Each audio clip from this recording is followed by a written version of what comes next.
everyone out there on the Wildernet. It's your host, Sean Thriller Smith. Thanks for tuning in to the Sean vs. Wild podcast. On the show today, I've got Joe Brock, guitarist of Foxbat. We're going to sit down, talk about music, talk about influence, talk about our love for Black Sabbath, and the thirst that we have for freshly squeezed lemonades. And before we get started, I want to thank everyone there for tuning in, for liking, for subscribing, and following me across all platforms of social media. If you haven't yet, the podcast is on iTunes, Stitcher, and all your favorite podcatchers. Please feel free to subscribe. If you like what you hear, give me that 5-star rating. You can find me also at SeanVsWild.com, at Sean vs. Wild on the Twitter, Sean vs. Wild podcast on Instagram. Thank you guys so much, and that's enough for me. Let's get wild.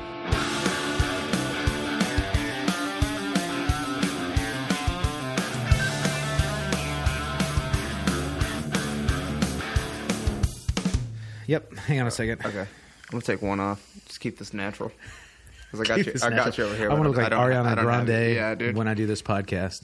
So just one earphone in. Yeah, man. One earphone out. Let me ask you this question, man, before we get started. I went and got the Pizza King, but right before that, I've got the cold beverages. And it's freezing cold outside, and I was struck with this dilemma, so I wanted to know how you would handle this situation. I've got a piping hot pizza and beverages I'm trying to keep frosty cold. So should I drive with the heat blasting to keep the pizza hot or the heat off to keep the beverages cold? That is a pretty serious dilemma that I don't know what I would do in that situation. That would scare me. I would what I did was I just turned the heat on because I figure like the pizza would get colder way faster than the beverages would get hot. Exactly. And I think science is going to be on my side. What it comes down to is you'd be like, man, would I rather have cold beverages or hot pizza? And it's like, man, I'd much rather have hot pizza than cold beverages, you know? I feel that, but I also like cold pizza, so. Well, you know, we all love cold. You love cold pizza? Yeah, I do. I almost said something I didn't mean. I don't like cold pizza. Oh, okay. All right, everybody, welcome to the Sean vs. Wild podcast. I'm your host, Sean Thriller Smith, and today coming from Mi Casa this time, okay, instead of being out and about in Clay's kitchen from episode 1, we're in the bar area here in my luxurious home. It's fantastic. And I have Joe Brock, guitarist of Foxbat, with me here today. What's up, ladies? It is a back-to-back Foxbat podcast here on the Sean vs. Wild podcast. So B2B, FB, PC with JB from whatever FB. Whatever you want to call it. SVW, PC. It's great. Baby. Yeah, we're going to have a good time. I'm excited. Yeah, absolutely. So, Joe, how was your New Year? It was here. Yes, it was. In this kitchen. I'm pretty sure at this at this bar that I'm sitting at right now. I'm not trying to steal or like, I'm not even really trying to start like a pattern here, but you were my New Year's kiss. So I kissed Clay on the last episode. Did you? Yeah, like right before that, I'd kissed him at the Little Heart show, and then I just kissed you for New Year's. We just kiss dudes. So it's a thing now. It is. It's a thing, guys. It's a reoccurring thing. We like to make out with dudes. It's all right, man. So, Joe, for our listeners out there, they might have heard that rad introduction song, that intro song. Yes. And that was written by you. It was. What was the process like to write that number? The process was essentially me. You know what I mean? You texted me and you're like, dude, I need an intro song for my podcast. And I was like, dude, I got you. No problem. You know what I mean? So I basically grabbed my guitar after, 45 seconds of you texting me. And I was like, okay, I'm going to write this. I took 30 seconds and I let it Well, rip. I already had an idea because as soon as you said Walker, Texas Ranger, I was like, dude, I wanted it to be like the Walker, Texas Ranger theme, guys. I was like, man, I already got it. No question. Well, Joe, for the listeners out there, Joe Brock has been kind of my young ward for years. I've known you since you were like 15, since I was about 18, and we played music together. It's hard for me to think that I knew you before you were the age of 21. Yeah. Well, how old are you now? I'm 26 now. So I've known you for 11 years. You've known me so probably I was 19. longer than that, honestly. Let's see. Because when I joined Monroe, I was 14. Oh, okay. So it's been 20. Well, I'll be 27 this year, so almost, I guess, 13 I've years. known you for a long time. Yeah. And you've been an awesome guitarist. That's the thing, though. You've been like the sickest guitarist I know ever since you were 15. Well, thank you. Hey, I appreciate that. You're welcome, buddy. I try. What got you What influenced you to play music, though? Or maybe just what influenced you to play guitar? I know your brother's a drummer. Yeah. Well, what had happened, actually, when I was a kid, I wanted to play drums, obviously, because my brother played drums, and I wanted to, be cool, and Emmanuel was blowing up, so I was like, I'm going to play drums. I'm awesome.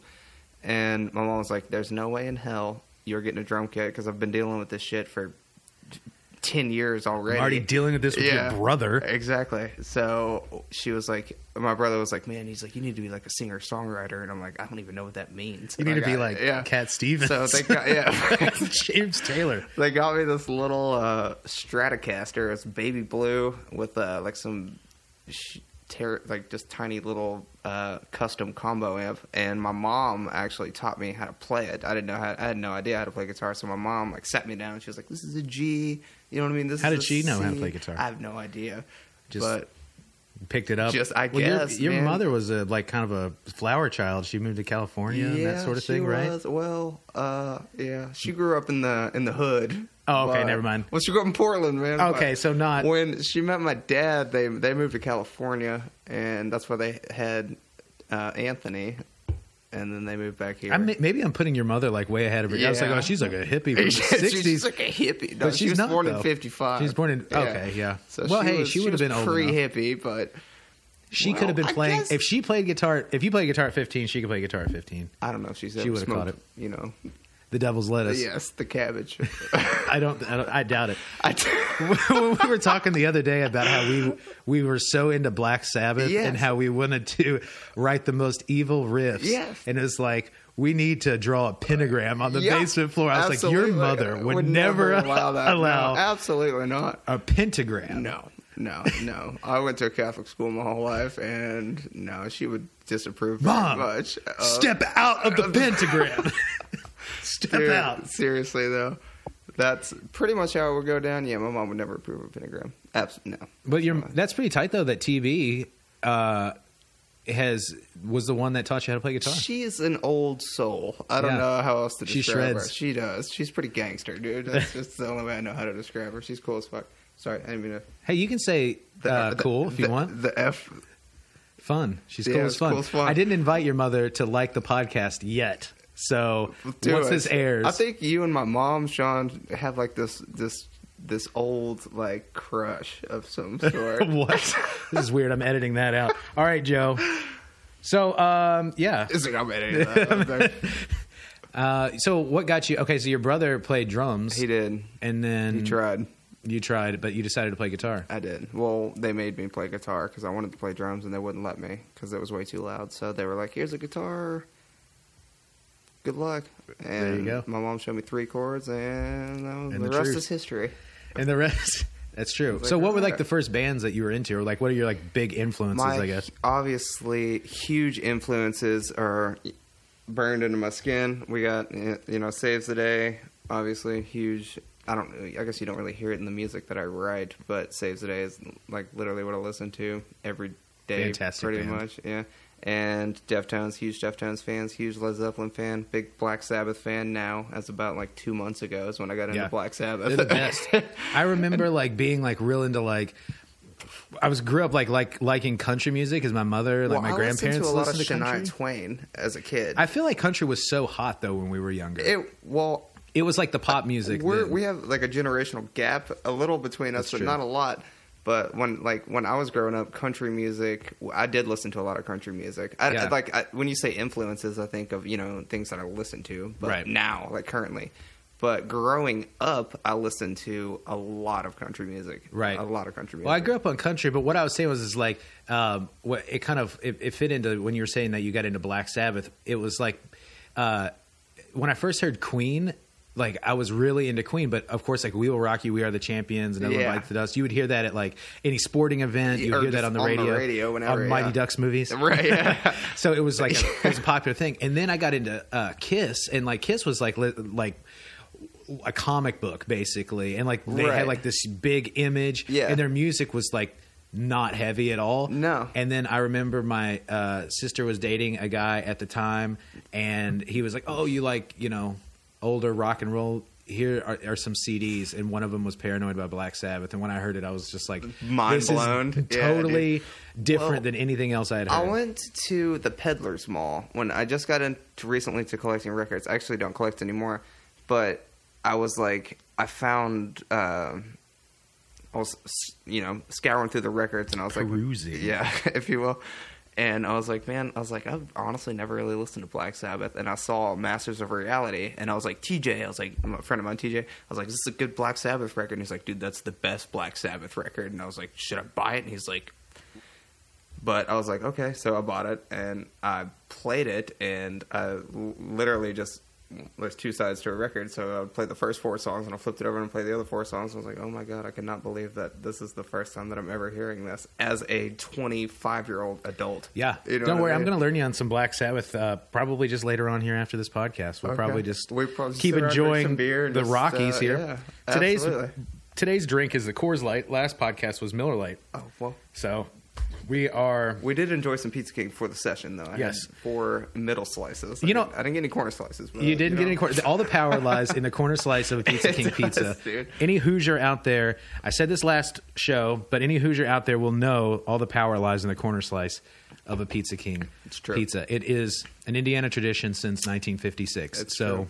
If you're in Indiana, check out Pizza King. I am not sponsored. I am not getting paid to say this. It is just squarely the awesome. Best. Squarely the greatest thing ever. It is squarely the best. All right, so Joe, 2017, new year, Yep. And what's Foxbat got going? A lot.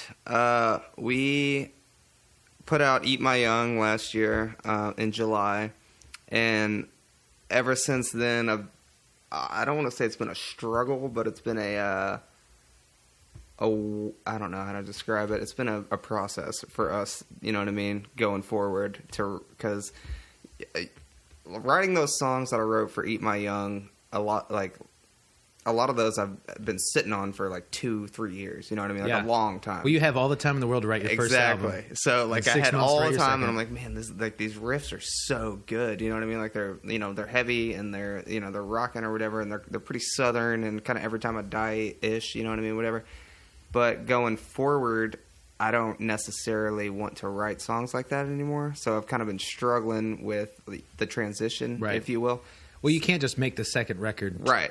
You can't make the same record twice. Right, exactly. You got it. So I don't want to do that. And like I said, a lot of my influencers, like, Led Zeppelin, Deftones, Saves the Day, Weird. You know what I mean? I want to make it more of a instrument, like the instrumentation. I want it to be a little more subtle. I don't want it to be so heavy, I guess. You know what I mean? I want to kind of veer away from the southern aspect of things and make it a little more.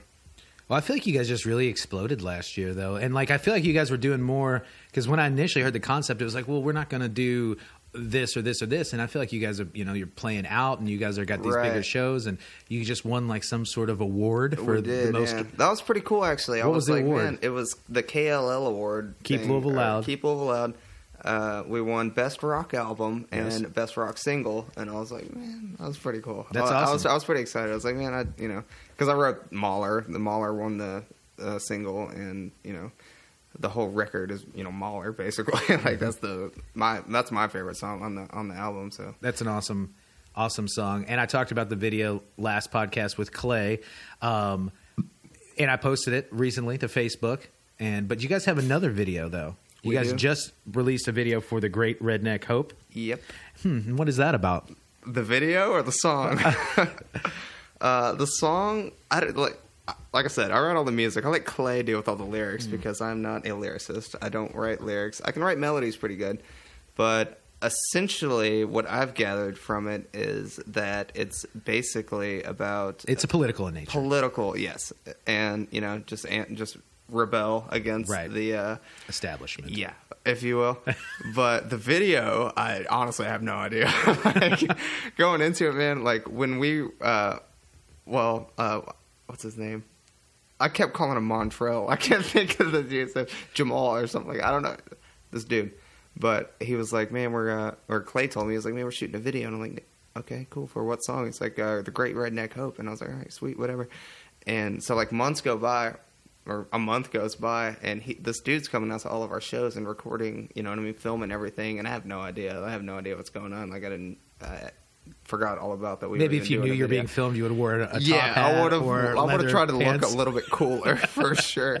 So in that, I literally just had no idea what was going on. And when it all was said and done with, when I actually saw the video, I was like, man, you know what I mean? It came together pretty good. And then it's awesome. The day of I don't know if it's really an important piece for anybody, but the day of, like when you see us all in the video, like talking and hanging out or whatever, that's like one day, right? And the last show that he actually came out to film, and that's when I found out that we were actually shooting a video. So I was like, man, you're always late to the party. A little bit, I am. I think you're just too much of an artist. You're always stuck making moves. Confused. I was confused, but it actually turned out really good, and I was really surprised, and I really enjoy it. I watch it all the time. Actually, I was like, man, this is really cool. That's really fantastic. Cool. Well, I'm going to post it. Social media for me is like a slow but sure process. I've been learning. I'm the same way. You know, I'm not good at social media. I've never been good, but I'm not good at just having a phone at all. Taking on this podcast, it's like I know that there are things that I have to do, and I have to start being better at social media. So this video will be posted, and there will be links in the notes, and I will remember to post the notes correctly this time. So everyone out there, thank you for bearing with me on that. And so, yeah, and with that, I think we're going to take a small little break, and I'm going to play Mahler, because I didn't play Mahler, the song, Mahler's even though a good one, man. I talked that video up. That's my jam. It is. And so right now, ladies and gentlemen, you're going to enjoy Mahler from Foxbat and all that sick riffage. The sick riffage. It's the wicked riffage. The wicked riffage is going to be courtesy of my guest, Joe Brock. Thanks, man.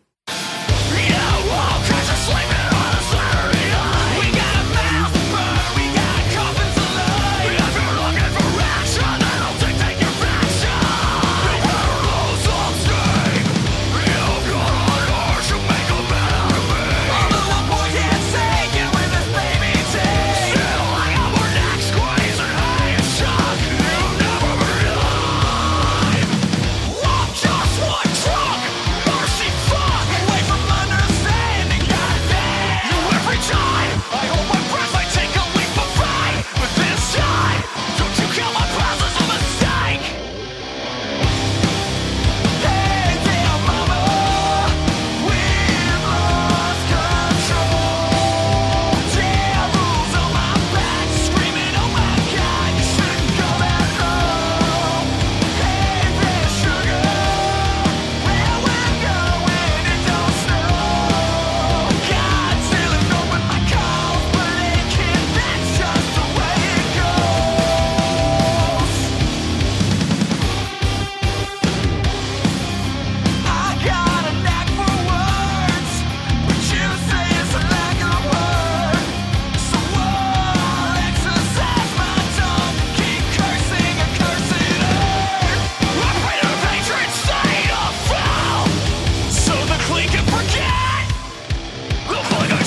right, everybody, that was Mahler from Foxbat. Sick. And that sick, demonic, evil riffage, courtesy of medieval riffage, courtesy of Joe Brock. Joe, I think the question on everybody's mind is that song Mahler. Yeah. Now, is that about the holiday shopping experience?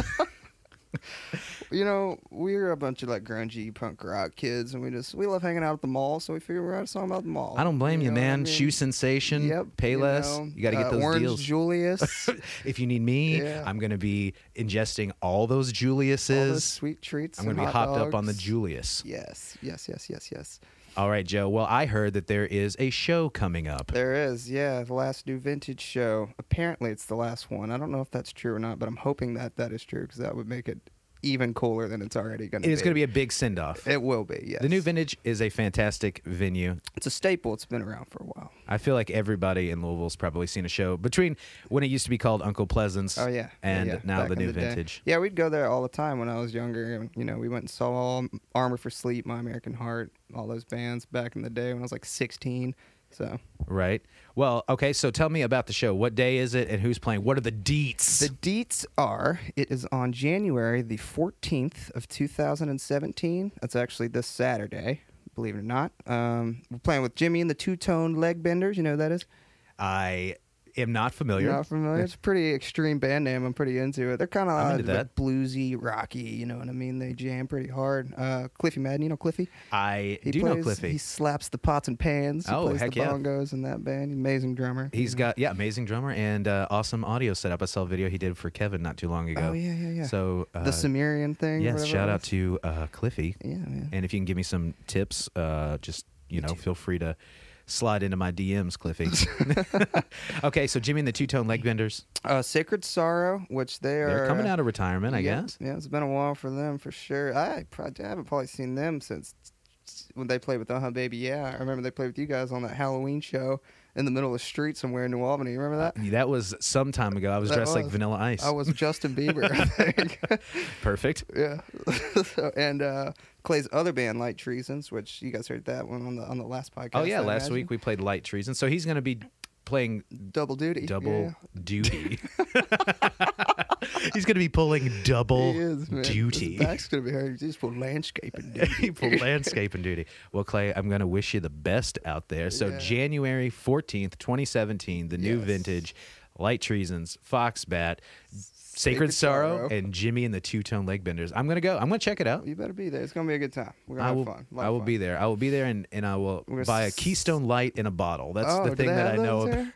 Well, that's what the thing I remember most Okay. well, about. you know, I'll probably be right there with you. Then. But I haven't had a Keystone Light, and plus it's Greg's house on Grubbs Lane. When I That's was been like a while. 16. Yes, Keystone Light. man. If you want to drink and look like a complete loser while doing it, But you know it's cheap though, so that's true. you won't Actually, break the bank. you know what? I'm not going to say loser. I'm not going to try to alienate anybody out there listening. I want to say if you want to drink on a budget and you want to be And you budget wanna look conscious, like a complete badass. yeah, right, doing it. dude, budgeting is badass. It is, man. There's nothing. You know, you ever seen extreme couponing? That's There's true. nothing cooler, man, than budgeting. I'm pretty sure especially Johnny alcohol Depp is an consumption. extreme couponer, so Well, there you go. I mean, it didn't get much cooler than I coupon than this JD. Harley Yeah. Davidson.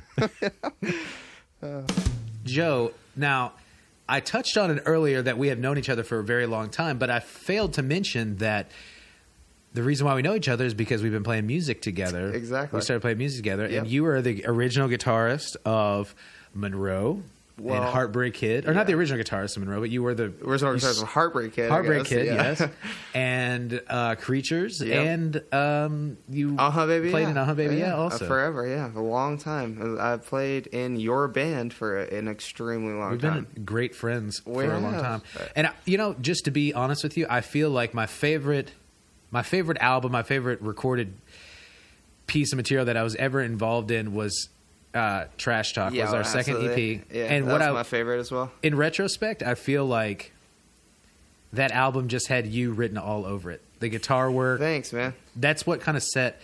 I feel like that was what was different between album 1 and album 3. It was the Joe Brock element. Well, I appreciate that. That means a lot.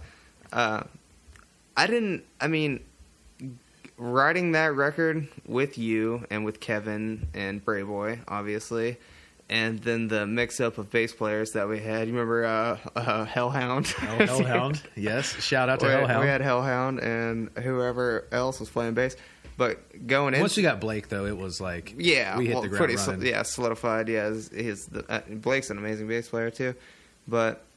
Yeah, I loved Trash Talk. I still listen to Trash Talk. That's a great so album. much. And not to take anything away from the other Baby I records. I like them all. Fine, like I love all of them. But I listen to Trash Talk. I feel like there's a magic on it for sure. There is, man. There's a certain aggressiveness to it, I guess, if you will, that I really enjoy. I think it's the Joe Brock element for sure. Like that's the element that is there for the second album, and it's not there on the first and third. I appreciate that. So I think it has a lot to do with it. I'm proud of all my work, and it's just like when you have 3 children, you don't want to say which one you like the best. I love the second one's my favorite. But Trash Talk is what I'm most proud of, I think, for sure. I'll agree. And I will say, honestly, Trash Talk is something that I'm extremely proud of, and I was proud to be a part of it. And I think I'll probably say Dead Friends is one of the best songs I've literally probably ever heard. I love it, dude. It's so good, man. It's really good. Look at us just tooting our own horn. I know. But that song is... I didn't even write that song. I had nothing to do with that. Yeah, Bray true. Boy was the one that wrote it. And I was like, damn, dude. I was like, this is sick. Like it was the first time we ever recorded with Jordan. Right. You know what I mean? And coming out of that experience, like hearing something that was so well produced and well, written, and it all worked out so good, I was just like... all the elements kind of fell together. They did, too. Well, Joe, let me ask you, too. What are some of your... interest, because like outside of music, because I know, or maybe not even outside of music, but maybe just outside of playing guitar and Foxbat, because I know you're always kind of doing something and you have your own studio. I know we've laid down many a demo or many acoustic track at your studio, and you're always helping us out. You helped me out with the intro, with the intro riff, with the sick I intro was so excited to do that. I was like, hell yeah. This sounds like Reno 911. It did, dude. Oh my God, it did, man. That's exactly what it reminded me of. But yeah, no, outside of Foxbat, I mean, I work. I have a child, so I take care of her, and I go to work every day. But other than that, I play a lot of Halo. That's pretty much, like... I know, I'm kind 26. Of a it's like I'm like one of the 50 other people that probably still play Halo, but I do it. And yeah, man, I record and write songs pretty much every day. That's pretty much all I do. Man, you always have been one of those people, though, that I've known and I've been kind of envious of, but just somebody that can take up a new hobby or like a new interest and just like very much succeed at it. Oh, thank you. That makes me... Skateboarding, soccer... guitar, recording, like everything that you seemed like that you decided that you want to do, you succeeded at it. As a kid, man, like I played soccer for I don't even know why. My mom was like, "You don't play soccer?" I was like, "Yeah, sure, whatever." And I was really into it. I loved it. I loved playing soccer. And I quit playing, and I don't know what happened after that, but found the guitar. I found the guitar, and I was like, man, I'm over sports. You know what I mean? It's like I'm way cooler than this, dude. Come to find out, I was like, man, sports. I should have kept playing soccer, dude. Like, I'm not making any money. This is terrible. But it's it's much more enjoyable. It's I guess, and I don't see when I think of music, I don't really think of an like artistic thing. You know what I mean? It isn't like that to me. I just enjoy listening to it all the time. That's really all I do. And to me, it's not. I mean, I know it's an art form, but when I think of art, I think of like paintings. You know what I mean? Right. So I don't really think of it like that. Museum. You know what I mean? Like when I hear music, I'm like, okay, that's just something that somebody did. I don't think of it as like some sort of artistic, you know what I mean, capability. But when I do it, it also doesn't come off in the sense that it's like some sort of artistic ability to me. Like I just do it because I like doing it. You know what I mean? See, that's the crazy thing about art, and I've kind of mentioned this before, is like art I feel like almost is like when you call something that you do art, that seems a little like pretentious. It is. I feel like it really is. It's up to someone else to call it art. Exactly. And it's that's the truth. It really is. That's the way I kind of feel about it. So what you might not consider what you do art, but for those of us that are listening to it from an outsider's point of view, yeah. And it I mean, really is. I understand it that way, but I don't think of it that way though. I guess I don't know. It's weird. I'm sure the Beatles didn't think like, Probably hey, I'm writing not, this. yeah. I've got this new album, Ringo. Yeah. It's called Sgt. Pepper. Right. It's really great. They probably Heavy just. road, it's going to be nothing. It's whatever. But I'm sure that it's one of those things. You just lay it down, hope for the best, yeah, and people you connect do. or they don't. You do, and I don't even know necessarily going into it if you really care whether people are going to connect with it or not. You know what I mean? Because when I write music, I'm just like, okay, it literally is what I think or feel at that in particular time when I sit down and play my guitar.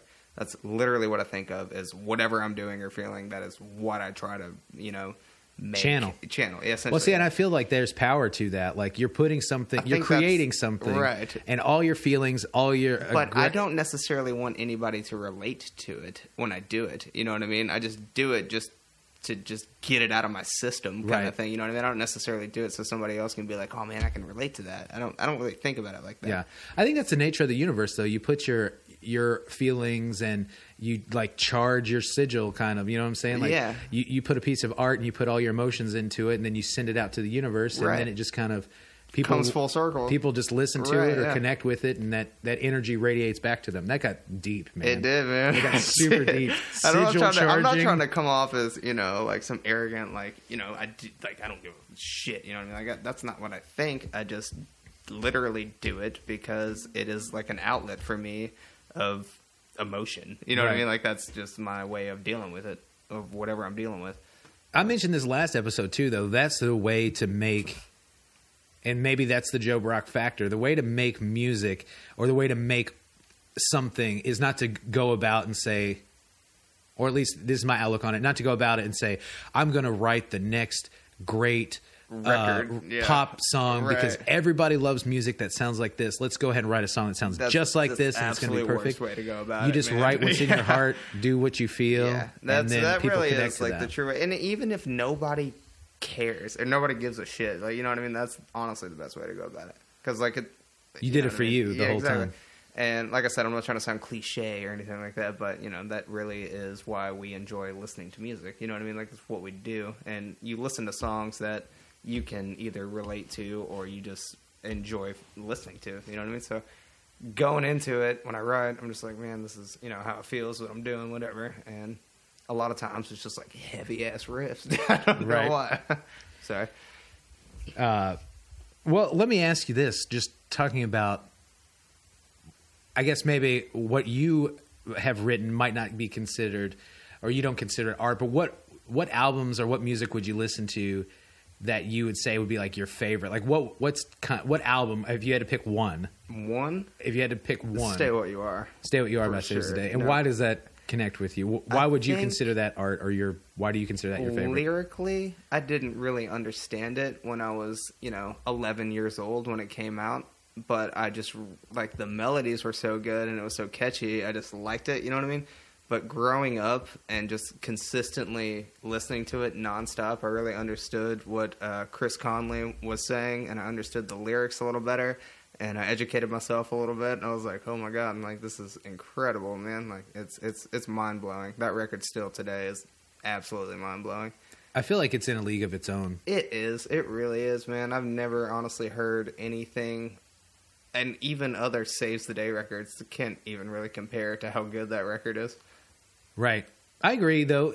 I feel like they just did something coming from, like, right off of Through Being Cool. You don't want to say groundbreaking because, like, the style of music like wasn't really groundbreaking, but they were, like, the one band at the scene at that time that just wasn't doing, like, what everybody else was doing. No, you're right. And they were kind of ahead of the curve in that way. They were, for sure. And even after it, man, like, every Saves the Day record's good up until, Daybreak. I don't know what came out after that. I didn't listen to anything after that, but Stay What You Are, definitely 100%. No questions asked, is my favorite record of all time. I would tell you that I did get the opportunity to meet Chris Conley. I've met him twice. On the Warped Tours. And super jealous. Rad dude. Oh, yeah. Out there. Well, I didn't hang out with him. Well, they played at Spinelli's downtown. And Robbie got to play drums while they were playing, and which was he probably broke into tears. He was so happy, dude. It was pretty cool.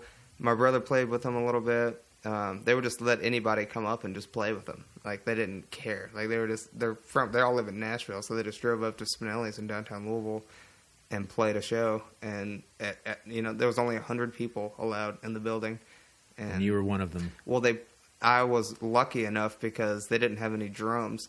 And they were like, we need drums. And I was like, dude, I got a drum kit. And they're like, go get your drums and you can come in. And I was like, oh, my God. So I called all my friends. And I'm like, dude, I need a drum kit. I have lied to the members of Saves the Day.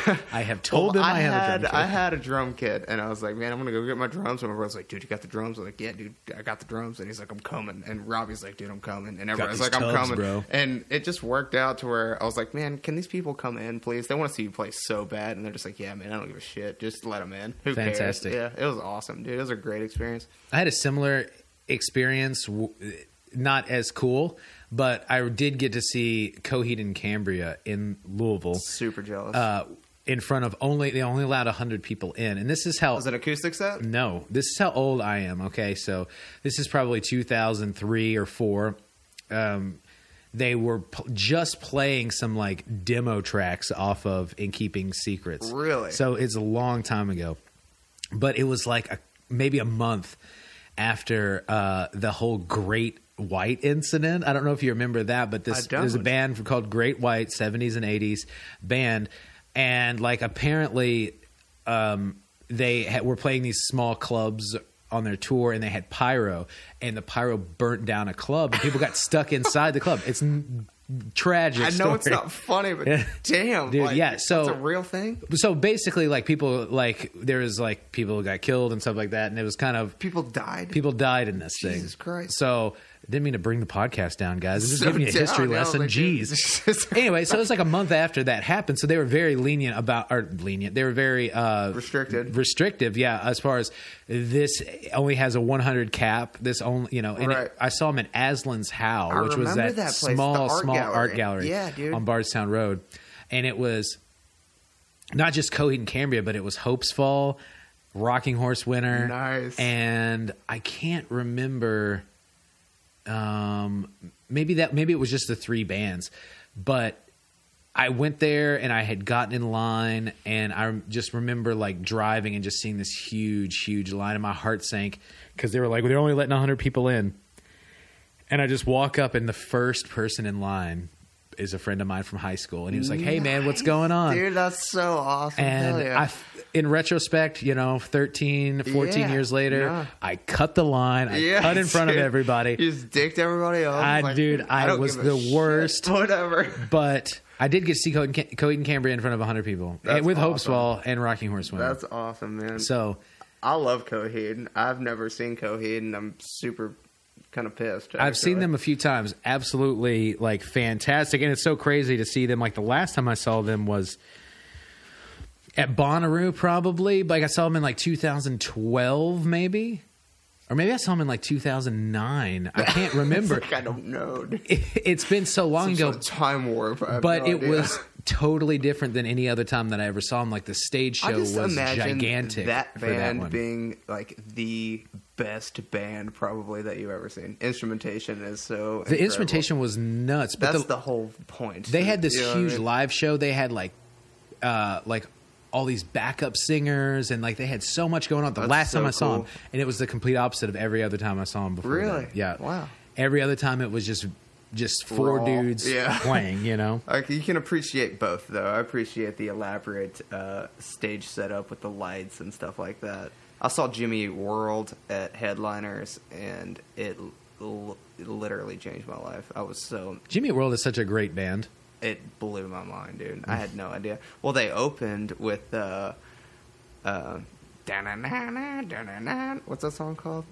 That's so funny you just sang it instead. I can't think of what American. It's called. Bleed American, yeah. They open with Bleed American, and then, like, the way it ends, it abruptly stops, and then instead of, like, lights out, it was just huge lights in your face, so you literally couldn't see anything. I was blinded. Literally, dude. And, like, when I saw it, I was just like, oh, my God, this is the coolest band I've ever seen in my life, dude. And I was, like, 20 2 at the time, and I'd already seen a bunch of cool bands. I saw, Motley Crue. Right. And that was like the only real concert that I've ever been to was Motley Crue and the New York Dolls, which were badass. Oh, that's awesome. And that was a strange, well, not strange combination, but wouldn't think that would be the band. It was the New York Dolls opened, and then Poison, and then Motley Crue. And when Motley Crue came on stage, when I saw them, literally, he came out and he goes, "Holy shit, there's a F load of people here." And dude, it was like a sea of human beings. He said fun load. Yeah, he said there's a fun load of people here. And there was a fun load. There's a frank load of people here, if I may be honest. Yes, just a foot. I can imagine a foot load. There is 1 foot load. There's a foot long of human beings. And there's a foot long line here of people to come see us. In that moment when I wasn't even 21 yet. Actually, I was 20, and I had TJ Adcock's ID. And it was like 6 days before my 21st birthday. And I was with Sadie and Greg Wilkerson, and we went up there and saw the New York Dolls and Poison and Motley Crue. And dude, oh my God. Fantastic. I've never experienced anything like that in my life. So those are your concert stories. Let me ask you, though, what are your favorite actual tour stories that you have experienced? Dude. I feel like our conversations, though, like no one, maybe someone that likes this show is going to be like, man, these guys just have so many inside jokes.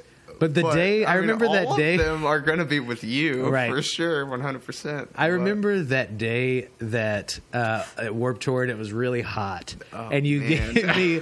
You had poured me lemonade. Yeah, dude. I was just not even... I'm not even sure I was awake.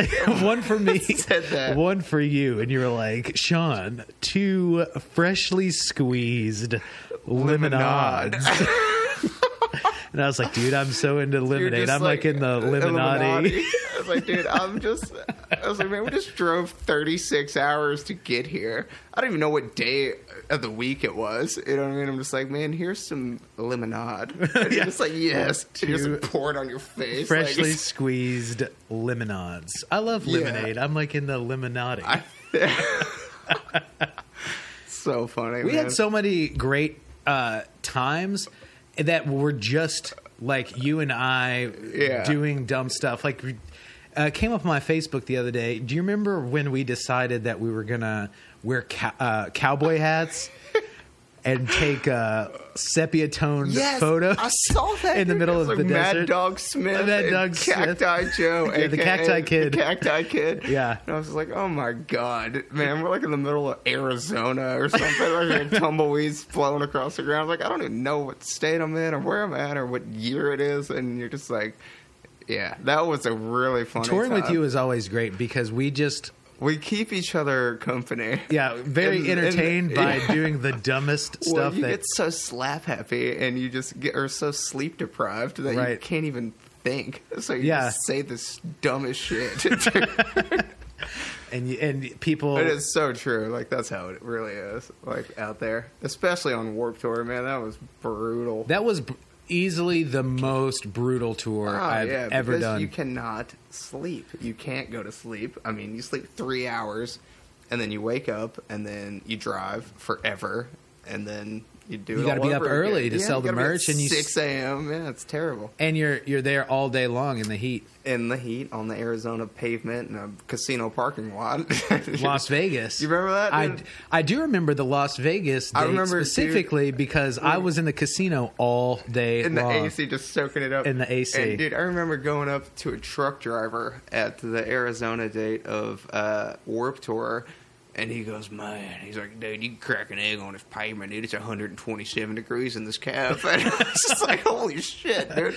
Is it for real 127 degrees out here? Like, brother, you can crack an egg on this pavement. You can crack an egg on this pavement. It's 127 in this cab. I'm like, holy shit, dude. It's it's hot, dude. It's hot, dude.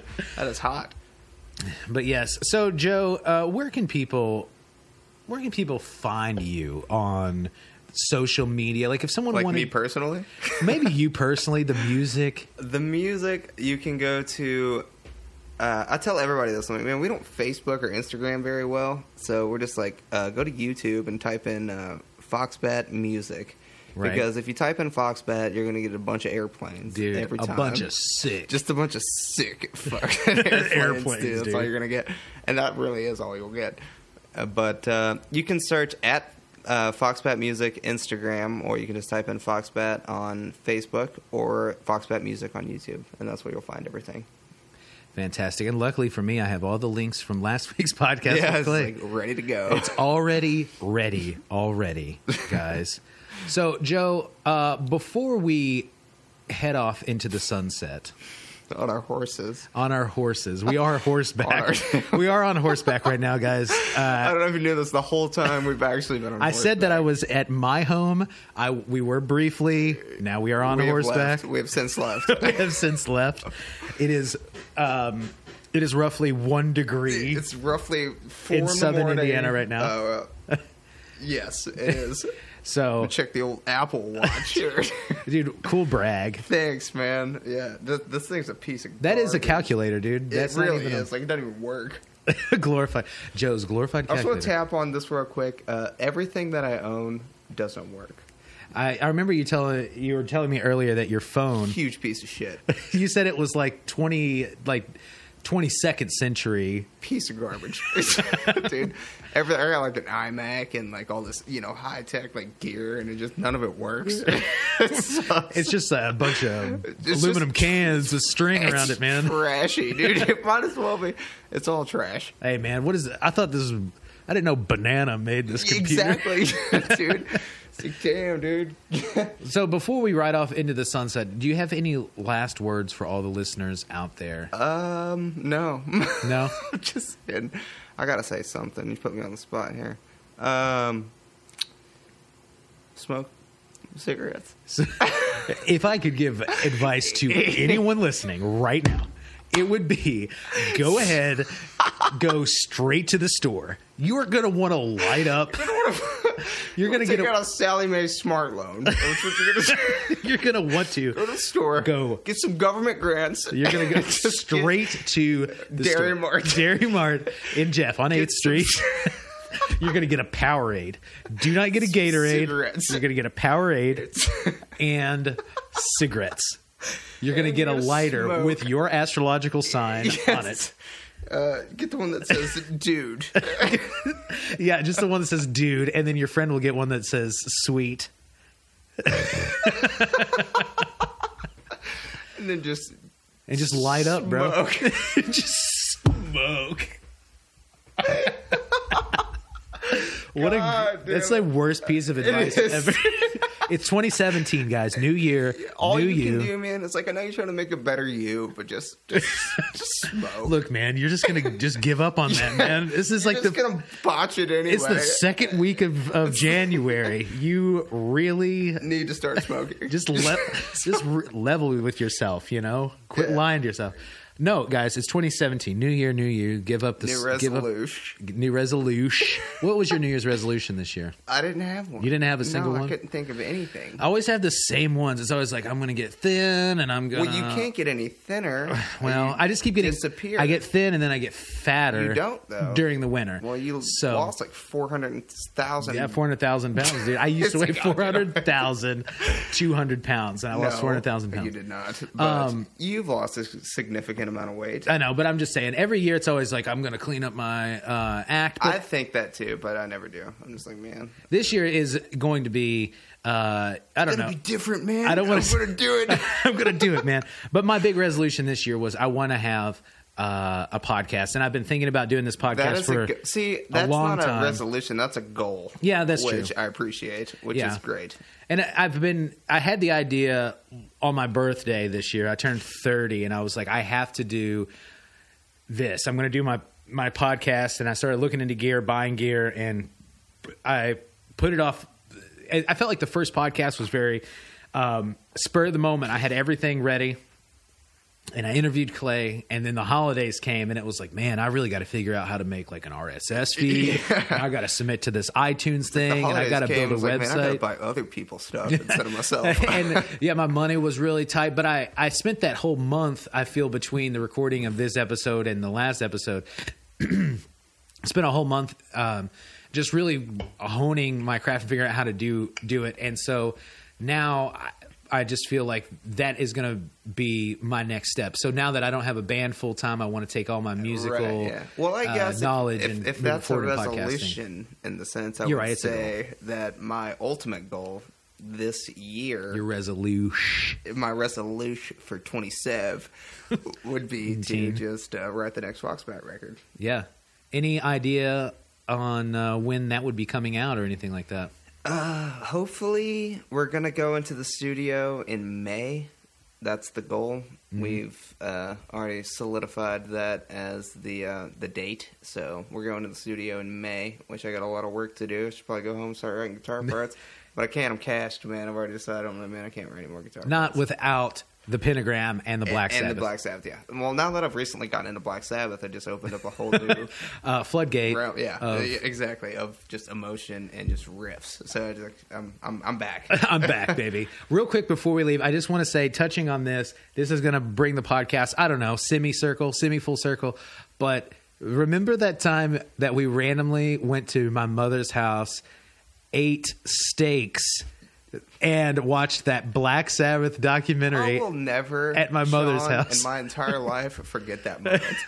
That moment where the bass player, Geezer Butler, don't make me say it. Black dude, I was heavily into the occult. Yeah, he's like, I tell people that all the time. He's always just like, I still say that to I this wrote day. this song when I was heavily into the occult. And I tell people that, they're just like, what do you... I'm like, man, I'm heavily into the occult.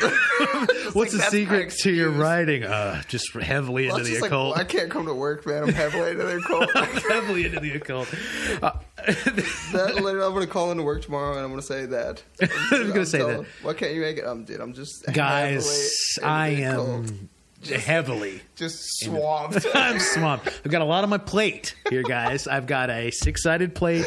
And it is heavily... There's definitely a pentagram on it. There's definitely a pentagram on it, and I am heavily into the occult. Yes. All right, guys. Well, that's it for the Sean vs. Wild podcast. Joe Brock, you've been an excellent guest. Thank you. And keep me posted on everything Foxbat. Guys, check out the website, SeanVersusWild.com, SeanVSWILD.com. Word. Sean vs. Wild podcast on the Instagram. I'm on iTunes now. You are. I'm going to be on Stitcher by the time this comes on. So you can find the podcast anywhere and also on Facebook. Just give a like. I appreciate everyone who liked, subscribed, took a chance on a new show. So, yeah. Thank you very much. I appreciate it. Joe. Rock. Let's rock. Let's rock. Let's rock today.